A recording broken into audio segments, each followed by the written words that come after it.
For your reaction to the hard foul Caitlin Clark took last week, and then more broadly, if you have any concerns about her first couple weeks in the league.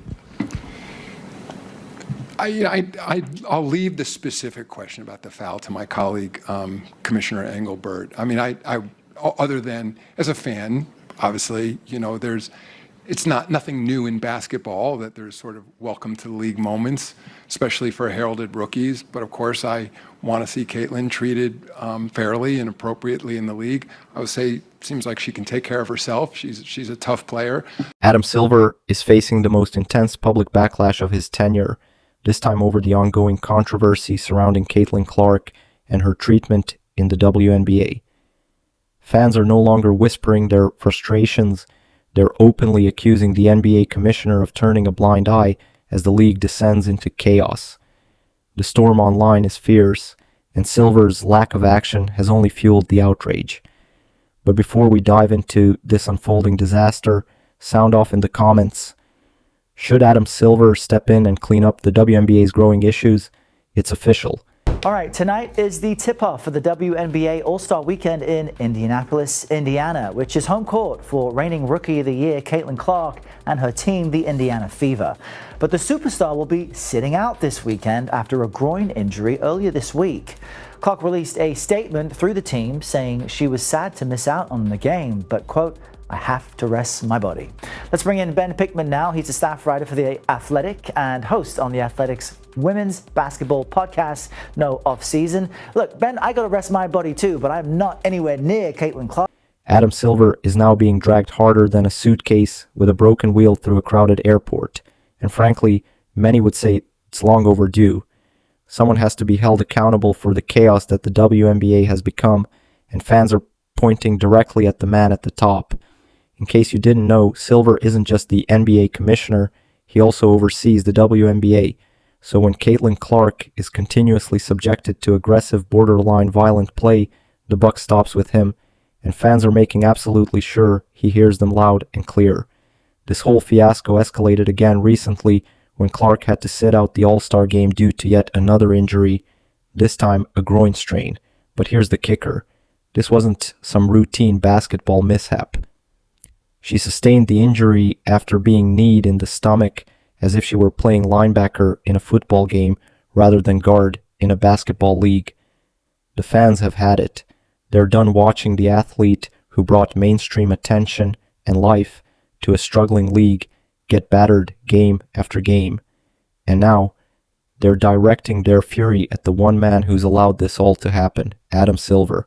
He's been collecting checks while the league under his leadership has transformed into a lawless arena. In the comment section right now, we see ticket prices dropping very fast. Folks, the get-in price, if you live in Indiana and you got nothing better to do, the get-in price, you might want to throw a couple 50, 60, 70 bucks just to get in to the WNBA All-Star Game, something to do. The public outrage on social media has been a sight to behold. Fans are tagging Silver directly, demanding answers. Why is he allowing this violence to continue? Why is the league's biggest star being targeted while officials seemingly look the other way? Even worse, Silver can't hide behind WNBA Commissioner Cathy Engelbert anymore. Everyone knows she ultimately reports to him. The WNBA has operated at a loss for over 20 years, bleeding approximately $20 million annually, kept afloat by NBA funds. So when fans see their top draw getting hacked and the refs swallowing their whistles, they're asking a simple question. Why is Silver standing by as his investment gets demolished? Perhaps the most maddening part, Silver hasn't said a word. The same commissioner who loves to speak at length about player welfare, equality, and justice is suddenly MIA. I think ultimately this is very healthy for women's basketball in the WNBA. It's generating tremendous additional interest. In fairness to the other players and in fairness to Commissioner Engelbert, this didn't just start this year. Certainly we're seeing an acceleration of it with Caitlin, but many individual stars who came in this league in the last several years and then again, I've been with the league for a long time, so I was there the early days with Val Ackerman, and of course David Stern, when we developed the WNBA. And in some ways, to me, this was a long time coming. If you went back and looked at our original business plan from 28 years ago, we didn't think it would be such a long timeline to kind of break into the sort of popularity we're seeing now. So ultimately, I don't want to make too big an issue about one particular player, one particular call. But I think the burgeoning rivalries in professional basketball, you see rivalries obviously among clubs, but also among individual players too. And I think that can be ultimately good for the sport. But the timing of all this could not be worse. The NBA just helped the WNBA lock in a massive media rights deal, thanks largely to the surge in attention brought by Caitlin Clark. And now, that same headline-grabbing star is sidelined because of questionable officiating and unchecked physical play. Fans have pointed out that if someone were roughing up LeBron James or Steph Curry like this, the league would have handed out suspensions before the next whistle blew. But for the WNBA, apparently it's a different rulebook altogether. The medical situation is growing more troubling. We're not talking about just bumps and bruises anymore. Clark has battled a quad injury and now a groin strain.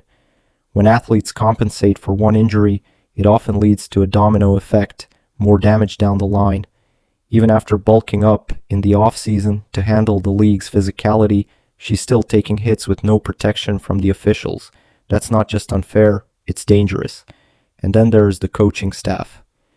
Stephanie White, Clark's coach, claimed she didn't know about the injury until the night before the All-Star game, even though fans spotted visible tape on Clark's leg in previous matchups.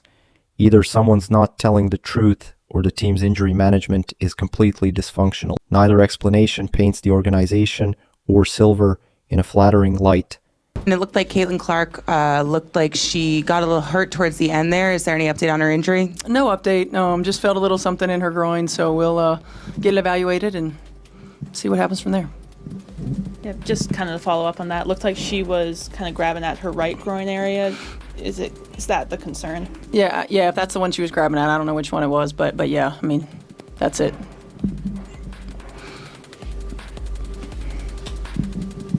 The game against the Seattle Storm highlighted everything wrong. Clark, visibly limping, was sent back into a game that had already been decided. She collapsed in pain on the court, and the coaching staff just kept going through the motions as if nothing had happened. We've seen this before. Remember the incident with Dejounai Carrington? Players can knee Clark in the abdomen and walk away without a foul call. It's as if the league pretends the whole thing never happened. Meanwhile, fans are left watching their favorite player get targeted with zero accountability for the offenders. It's not just Caitlin Clark either. Other stars, Aja Wilson, Sabrina Ionescu, Nafisa Collier, have all been banged up, but none of them have brought the attention to the WNBA like Clark has, which is why her injuries are under a bigger microscope. Still, it points to a larger systemic problem. The numbers are staggering. 141 injuries in a league with just 179 players across a 44-game season. That's not ordinary wear and tear. That's a crisis.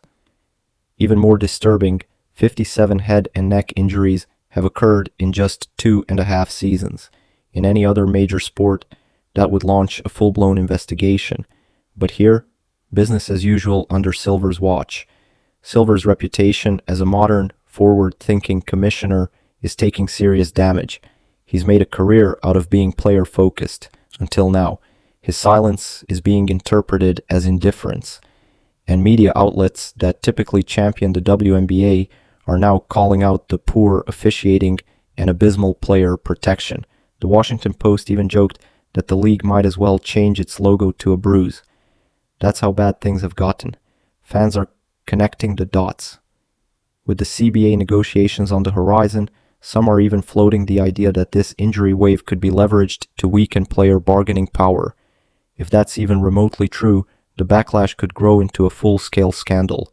From a global perspective, the optics are even worse. Caitlin Clark helped shine a global spotlight on women's basketball. Now, international viewers are watching her get fouled relentlessly with no recourse. That's not the image you want when representing American basketball on the world stage. Sponsors, too, must be wondering what they've signed up for. They backed women's basketball, not bare-knuckle brawling disguised as a sport. When your biggest marketing asset is benched due to injuries that could have been prevented, you're not just losing games, you're burning dollars.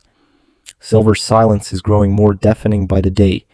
In the NBA, he reacts quickly to controversy or threats to player safety. But when it's the WNBA, he seems to treat it like someone else's problem, even though the league sits squarely under his jurisdiction. The contrast is stark. NBA superstars are shielded by the officials. In the WNBA, Clark is left to fend for herself. That inconsistency isn't just a problem, it's a leadership failure. The business implications are massive. The WNBA was finally building real momentum, rising ratings, growing crowds, and mainstream buzz. But all of that could unravel if the league continues to fail in protecting its biggest draw, and the infrastructure isn't cutting it. From officiating standards to medical care and disciplinary policies, everything seems underdeveloped compared to the NBA. Yet, the consequences are just as severe. Caitlin Clark's injuries follow a clear sports medicine pattern. You hurt one area, compensate with another, and the cycle continues until something breaks. Her journey from a quad injury to a groin issue is textbook, and now she's missing the league's most important event, the All-Star Game, because of it. This was Silver's opportunity to prove that the WNBA mattered just as much as the NBA. Instead, he's now presiding over a league that looks increasingly amateurish by comparison, and fans, they're fed up. Each day that Caitlin Clark remains sidelined, the pressure on Silver intensifies. He's now facing a rare combination of sports outrage and social justice frustration, and he's losing on both fronts. The NBA is a global powerhouse. If the WNBA continues down this path, it threatens not just its own future, but the credibility of basketball leadership in America. Even more alarming is the generational effect. Young girls who fell in love with basketball because of Caitlin Clark are now watching her get repeatedly hurt, with no consequences for those responsible. That doesn't inspire the next generation. It discourages them. Adam Silver once said he believed in growing women's basketball, but actions speak louder than words, and right now, his silence is deafening. Groin injuries are notoriously slow to heal. If Clark comes back too soon, it could jeopardize her career permanently. The fact that the coaching staff was seemingly unaware of her condition suggests organizational dysfunction at every level.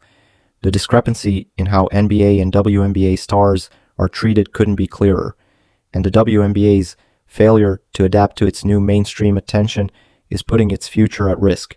Caitlin Clark is not just another player. She's the engine driving this league forward.